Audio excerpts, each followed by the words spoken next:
नमस्कार, मी सचिन गावाने आपलं स्वागत करतो न्यूज टॉप 9 या बुलेटिनमध्ये। बुलेटिनची सुरुवात करूयात मोठ्या राजकीय टॉप 9 बातम्या।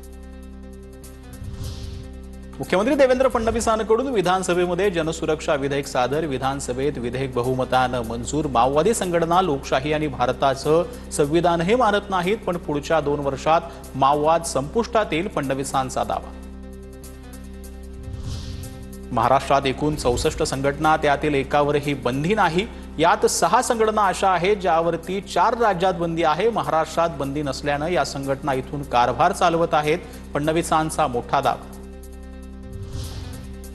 पी चिदंबरम यांनी पीएमएलए कायदा आणला आणि त्यातच अडकले। आता आणलेला कायदाही तसाच आहे, त्यात आमचा मित्र अडकला नाही पाहिजे। नाना पटोलेंचा मुख्यमंत्री फडणवीसांना चिमटा। जन्मभर आम्ही सत्तेत राहणार नाही, कधी इकडे तर कधी तिकडे। विरोधकांचं तोंड दाबायचा कायदा केला तर सर्वाधिक विरोधात आम्हीच राहू। सत्ता आता पाहतोय आणि विरोधात मी जास्त खतरनाक आहे, फडणवीसांचं पटोलेंना उत्तर।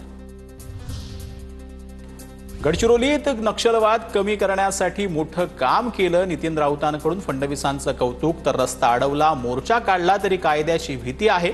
भीमा कोरेगाव प्रकरणात अशाच प्रकारे अनेकांना अटक झाली। नितीन राऊतांकडून कायद्यासंदर्भात प्रश्न उपस्थित। पंचायतरीची शाल अंगावर पडते, त्याचा अर्थ आता थांबावा असा असतो। मोहन भागवतांच्या वक्तव्यानं चर्चांना उधाण। एक पुस्तक प्रदर्शनाच्या कार्यक्रमात मोहन भागवतांचं मोठं विधान। सप्टेंबर महिन्यात मोदी 75 वर्षांचे होत आहेत। आरएसएस मोदींना निवृत्त होण्याच्या वारंवार सूचना देत आहे। मोहन भागवतांच्या विधानाचा दाखला देत संजय राऊतांचा मोदींना टोला। राजकीय निवृत्तीनंतर नैसर्गिक शेती करणार। केंद्रीय गृहमंत्री अमित शहांनी निवृत्तीनंतरचा प्लॅन सांगितला, तर मनात निवृत्तीचे विचार येणं हे देशासाठी शुभ संकेत, राऊतांचा टोला।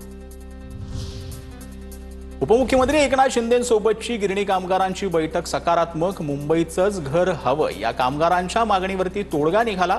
शेलू आणि वांगणीमध्ये घर नको असेल त्यांना मुंबईत घर मिळण्याचं आश्वासन, तर 17 नंबर कलम रद्द करण्यात आलं।